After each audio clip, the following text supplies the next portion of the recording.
Lauren, thanks very much. 6:03 right now, just 1.5 months into the new year, and there's already been 39 murders in Baltimore City. The most recent was just yesterday, a teenager shot in the head. WMAR 2 News' Aaron McPherson is live in Northeast Baltimore where that murder happened. And Aaron, the city's put together a new task force aimed at incidents just like this. They're trying to help people who may have known that young man or even who live in that apartment complex. That's right, Christian. Just hours after the shooting here at Moravia Park Apartments, the city held an event to address trauma created by gun violence in the city. They had their swearing in of more than 24 people for their task force. Now, it's the first ever trauma-informed care task force. The goal is to develop a citywide strategy for reducing and addressing trauma in the city. It's part of the Elijah Cummings Healing Act.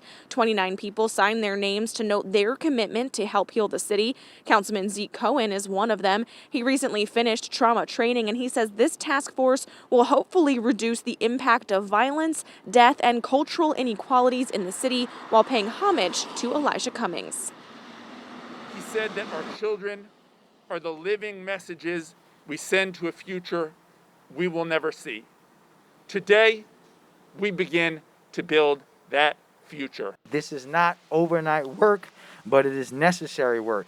I'm ecstatic to be a part of this work and honored to swear in the inaugural task force.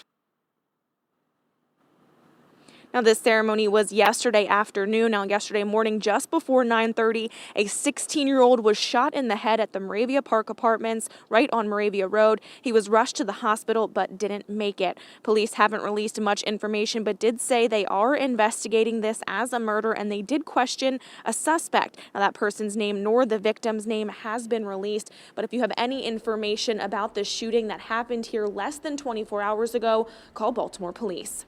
Live here from the Moravia Park Apartments, Aaron McPherson, WMAR 2 News. Aaron,